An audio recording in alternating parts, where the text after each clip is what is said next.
വീട്ടിൽ ചക്കയുണ്ടോ? ഭാഗ്യം വരുന്നു. വനം മന്ത്രി ഷിബു ബേബി ജോൺ കഴിഞ്ഞ ദിവസം ഒരു യോഗം വിളിച്ചു ചേർക്കുകയുണ്ടായി. ആ യോഗത്തിലുള്ള പ്രധാനപ്പെട്ട ഒരു തീരുമാനം എന്ന് പറയുന്നത് ചക്ക പഴുക്കുന്നതിന് മുൻപായി ശേഖരിക്കുക എന്നുള്ളതാണ്. അത് വില നൽകിയാണ് ശേഖരിക്കുന്നത്. എന്തിനു വേണ്ടിയിട്ടാണ് ഇത്തരമൊരു ചക്ക ശേഖരണം എന്ന് ചോദിച്ചു കഴിഞ്ഞാൽ, ഈ ചക്ക പഴുക്കുന്നതിന് അനുസരിച്ച് അതിൻ്റെ മണം പിടിച്ചുകൊണ്ടാണ് ഈ ആനകൾ കാട്ടിൽ നിന്നും നാട്ടിലേക്ക് ഇറങ്ങുന്നത്. ആനകൾ മാത്രമല്ല, ചക്ക പഴുക്കുന്ന സമയത്ത് വരുന്നത് വവ്വാലുകളുണ്ട്, മരപ്പട്ടി ഈ പറയുന്ന ചക്ക പഴുത്ത ചക്ക കഴിക്കാനായി വരും, കരടി വരാറുണ്ട്, മലബാർ അണ്ണാൻ വരാറുണ്ട്. ഇങ്ങനെ പല തരത്തിലെ വന്യമൃഗങ്ങൾ ഈ ചക്കയുമായി ബന്ധപ്പെട്ട് ചക്കയുടെ മണം പിടിച്ചുകൊണ്ട് അവർ വരികയും ചക്ക കഴിക്കാനായി വരികയും ചെയ്യും. അതിലെ ഏറ്റവും പ്രധാനപ്പെട്ട ഒരു കാര്യം ഈ ആനയാണ്. ആന ഈ കാടിറങ്ങി വന്നിട്ട് എത്രയോ ആളുകളെ കൊന്നിട്ടുണ്ട്. കഴിഞ്ഞ ദിവസം സൂര്യനെല്ലി സ്വദേശിയായിട്ടുള്ള മാരി എന്ന് പറയുന്ന ആളെ കൊന്നിട്ടുണ്ട്, കാട്ടാന. അപ്പോൾ ഈ കാട്ടാന ശല്യം കുറയ്ക്കാനും അതേപോലെ തന്നെ ഈ പറയുന്ന മനുഷ്യ വന്യജീവി സംഘർഷം കുറയ്ക്കാനുമായിട്ട് ഈ ചക്ക സർക്കാർ പണം കൊടുത്ത് വാങ്ങുന്ന ഒരു പദ്ധതി ആവിഷ്കരിക്കുകയാണ്. അതിൻ്റെ ഭാഗമായി കൃഷി വകുപ്പും പ്രാദേശിക ജാഗ്രതാ സമിതിയും ചേർന്നുകൊണ്ടാണ് ഈ ഒരു പദ്ധതിക്ക് രൂപം നൽകുന്നത്. അതിൻ്റെ പ്രാഥമികമായിട്ടുള്ള ചർച്ചയാണ് നടന്നിട്ടുള്ളത്. അപ്പോൾ ഈ ചക്ക ഉള്ളവർ ഭാഗ്യവാന്മാർ എന്ന് വേണമെങ്കിൽ പറയാം. കാരണം വനംവകുപ്പ് ചക്ക പണം കൊടുത്ത് വാങ്ങുന്നു. കാരണം വന്യജീവികളെ ഇത് ചക്കയിലേക്ക് ആകർഷിക്കാതിരിക്കാൻ പഴുക്കുന്നതിന് മുൻപ് തന്നെ ഈ പച്ചച്ചക്കയാണ് വാങ്ങുന്നത്. ഇപ്പോൾ വവ്വാൽ പരത്തുന്ന നിരവധി അസുഖങ്ങളുണ്ട്. ഏറ്റവും നിപ്പയാണ് ഏറ്റവും പ്രധാനപ്പെട്ട ഒരു ഉദാഹരണം നമ്മുടെ മുന്നിലുള്ളത്. അത് വവ്വാൽ പടർത്തുന്നതാണ്. അപ്പോൾ ഈ ചക്ക പഴുക്കുന്ന സീസണിൽ ഈ വവ്വാൽ വന്ന് ഈ പഴുത്ത ചക്ക കഴിക്കും. നമ്മൾ കേരളീയരാകട്ടെ അങ്ങനെ പഴുത്ത ചക്കയോട് വലിയ താല്പര്യം കാണിക്കാത്തവരാണ്.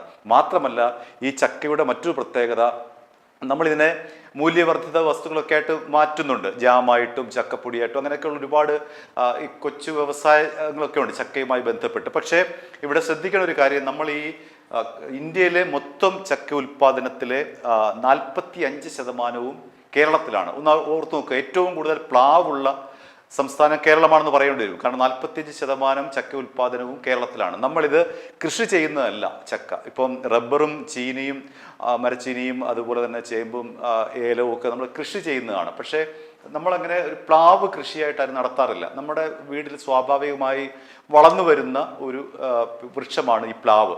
അപ്പോൾ ആ പ്ലാവ്, ഒരു പ്ലാവിൽ തന്നെ ഒരു വർഷം ഏതാണ്ട് 100-100 ചക്ക ഉണ്ടാകുന്ന പ്ലാവുകൾ വരെയുണ്ട്. പക്ഷെ നമ്മളിൽ 30% ചക്കയും കേരളത്തിൽ പാഴായി പോവുകയാണ്. ഈ പറയുന്നത് വവ്വാല് തിന്നും, പഴുത്ത് താഴെ വീണും ആർക്കും വേണ്ടാതെയും ഒക്കെ ഈ ചക്ക താഴെ വീണ് പോകുന്നുണ്ട്. നമ്മളത് പല കാരണങ്ങൾ കൊണ്ടാണ് അത് കഴിക്കാതിരിക്കുന്നത്. ഒന്ന്, പ്രമേഹ രോഗികൾ അത് മധുരമുണ്ടെന്ന് പറഞ്ഞ് കഴിക്കാതിരിക്കുന്നു. പക്ഷേ ചക്കയോളം നല്ല ഒരു വിഭവം മറ്റൊന്നുമില്ല എന്നതാണ് യാഥാർത്ഥ്യം. അതിന് ഒരുപാട് ഗുണങ്ങളുണ്ട്, ഒരുപാട് ഗുണങ്ങളുണ്ട്. ഫൈബർ ഉണ്ട്, അതേപോലെ തന്നെ നിരവധി വൈറ്റമിൻസ് ഉണ്ട്.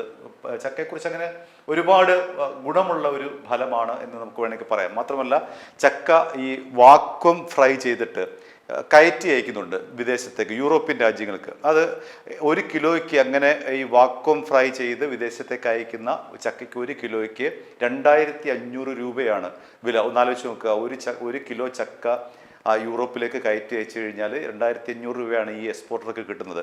മാത്രമല്ല, 25 മുതൽ 65 കോടി രൂപയുടെ ചക്ക കച്ചവടമാണ് ഇന്ത്യയിൽ പുറത്തേക്ക് നടക്കുന്നത്. ചക്ക ഒരു വലിയൊരു വിപണിയായിട്ട് യൂറോപ്പിൽ വളർന്നു വരികയും ചെയ്യുന്നു. ഈ ഷിബു ബേബി ജോണിൻ്റെ ഒരു തീരുമാനം എന്ത് തന്നെയായാലും മികച്ച തീരുമാനമാണ്.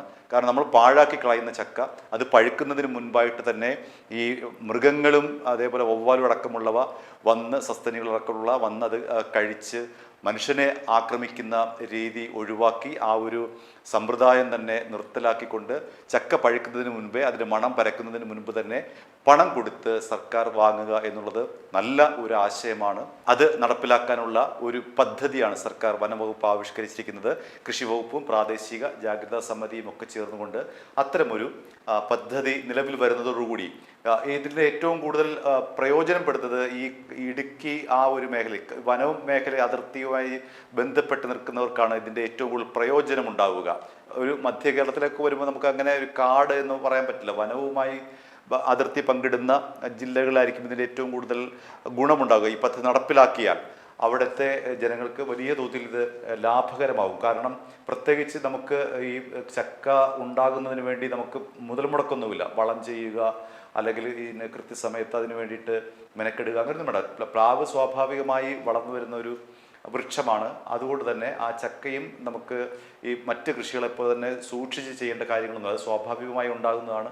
അപ്പോൾ അത്തരം ചക്കകൾ സർക്കാർ ഏറ്റെടുക്കുമ്പോൾ തീർച്ചയായും സാധാരണക്കാരന് അതിൻ്റെ ഗുണം കിട്ടും. ആന ഇറങ്ങുന്നത് മനുഷ്യന് മാത്രമല്ല ഭീഷണി, കൃഷി വലിയ തോതിൽ ആന നശിപ്പിക്കുന്നുണ്ട്, കാട്ടാന ഇറങ്ങി നശിപ്പിക്കുന്നുണ്ട്. നിരവധി ജീവനുകളാണ് കാട്ടാന എടുത്തിരിക്കുന്നത്. അപ്പോൾ ഈ കാട്ടാന ശല്യം ഒഴിവാക്കുക എന്നതിൻ്റെ ഭാഗമായിട്ട് കൂടിയാണ് ഇത്തരത്തിൽ ഒരു ചക്ക സർക്കാർ പണം നൽകി ഏറ്റെടുക്കാനുള്ള പദ്ധതിയെക്കുറിച്ച് ആലോചിക്കുന്നത്. ആ പദ്ധതി പ്രായോഗികമായി കഴിഞ്ഞാൽ ലക്ഷക്കണക്കിന് പേർക്ക് പണം കിട്ടും. യാതൊരു മുതൽ മുടക്കുമില്ലാതെ കിട്ടുന്ന പണമാണ്. എന്തു തന്നെയായാലും ആ പദ്ധതിയുടെ ഒരു പ്രാഥമിക ചർച്ച മാത്രമാണ് നടന്നിട്ടുള്ളത്. അതിൻ്റെ ഔദ്യോഗികമായ പ്രഖ്യാപനമോ അല്ലെങ്കിൽ അത്തരം ഒരു പദ്ധതിയുടെ ഔദ്യോഗികമായിട്ടുള്ള നടത്തിപ്പോ ഒന്നും ആയിട്ടില്ല. അതിൻ്റെ ഒരു ചർച്ചാ ഘട്ടത്തിൽ തന്നെയാണ് ഇപ്പോൾ നിൽക്കുന്നത്. അങ്ങനെ നടന്നു കഴിഞ്ഞാൽ തീർച്ചയായും നമുക്ക് വെറുതെ കിട്ടുന്ന ഒരു പണം, വെറുതെ കിട്ടുന്ന ഒരു വരുമാനം എന്ന നിലയിലേക്ക് അത് മാറും. ഒരു ചക്കയ്ക്ക് എത്ര രൂപയാണ് തുടങ്ങിയിട്ട് കാര്യങ്ങളൊന്നും നിശ്ചയിച്ചിട്ടില്ല. ഇങ്ങനെ പ്രാഥമികമായിട്ടുള്ള ആലോചന മാത്രമേ നടന്നിട്ടുള്ളൂ എന്നാണ് അറിയാൻ കഴിയുന്നത്. എന്തു തന്നെയാലും അത് നല്ല ഒരു പദ്ധതിയാണ്. മനുഷ്യ വന്യജീവി സംഘർഷം കുറയ്ക്കുന്നതിൻ്റെ ഭാഗമായിട്ട് സർക്കാർ ഈ പച്ചച്ചക്ക ഏറ്റെടുക്കുന്നതോടുകൂടി വലിയൊരു ആ രംഗത്തും വലിയൊരു പ്രശ്നം തീരും എന്ന് തന്നെ നമുക്ക് കരുതാം. കാരണം ആനകൾ ഇതിൻ്റെ ചക്ക കഴിക്കാനായി വരില്ല. അതേപോലെ മരപ്പട്ടി ശല്യം കുറയും. വവ്വാലുകൾ, നിപ്പ പടർത്തുന്ന വവ്വാലുകൾ, അവരുടെ ഒരു ആക്രമണം കുറയും. കാരണം അവർ ഈ ചക്ക ആണ് അവരുടെ ഒരു വവ്വാലുടെ പ്രധാനപ്പെട്ട ഒരു ഭക്ഷണം. അപ്പോൾ അതേപോലെ തന്നെ ആ വനമേഖലയിൽ കരടികളുണ്ടെങ്കിൽ അത് വരുന്നത് കുറയും. അങ്ങനെ നിരവധി ഈ മനുഷ്യ വന്യജീവി സംഘർഷത്തെ ഒഴിവാക്കാനുള്ള നിരവധി ഒരു സൊല്യൂഷൻ, പല സൊല്യൂഷൻ ഒന്നാണ് ഈ പറയുന്ന ചക്ക ശേഖരിക്കുക എന്നുള്ളത്. അപ്പോൾ എന്തുകൊണ്ടും സർക്കാർ നടപ്പിലാക്കിയാൽ തീർച്ചയായും സാധാരണക്കാർക്ക് നല്ല ഒരു കാര്യമാണ്. 500 പേരെ ഉൾപ്പെടുത്തിയ ഒരു റിസർവ് ഫോഴ്സ് തന്നെ ഇതുണ്ടാക്കാനുള്ള ഒരു തീരുമാനമാണ് സർക്കാരിൻ്റെ ഭാഗത്തു നിന്നുണ്ടായിട്ടുള്ളത്. ആദിവാസി മേഖലയിലാണ് കൂടുതൽ ഈ ഒരു റിസർവ് ഫോഴ്സ് പ്രവർത്തിക്കുന്നത്. 500 പേരടങ്ങുന്ന ഈ റിസർവ് ഫോഴ്സ് അവിടെ വന്യജീവി ശല്യം ഇല്ലാതിരിക്കാനായി എപ്പോഴും തന്നെ ബോധവാന്മാരായിട്ടുണ്ടാകും എന്നുള്ള കാര്യവും ആ യോഗത്തിൽ പ്രാഥമികമായി ചർച്ച ചെയ്തു. i2i News, an eye for truth. i2i News subscribe ചെയ്തിട്ടില്ലാത്തവർ ഇപ്പോൾ തന്നെ സബ്സ്ക്രൈബ് ചെയ്യുക. നോട്ടിഫിക്കേഷൻ ലഭിക്കുവാൻ ബെൽ ബട്ടണും അമർത്തുക.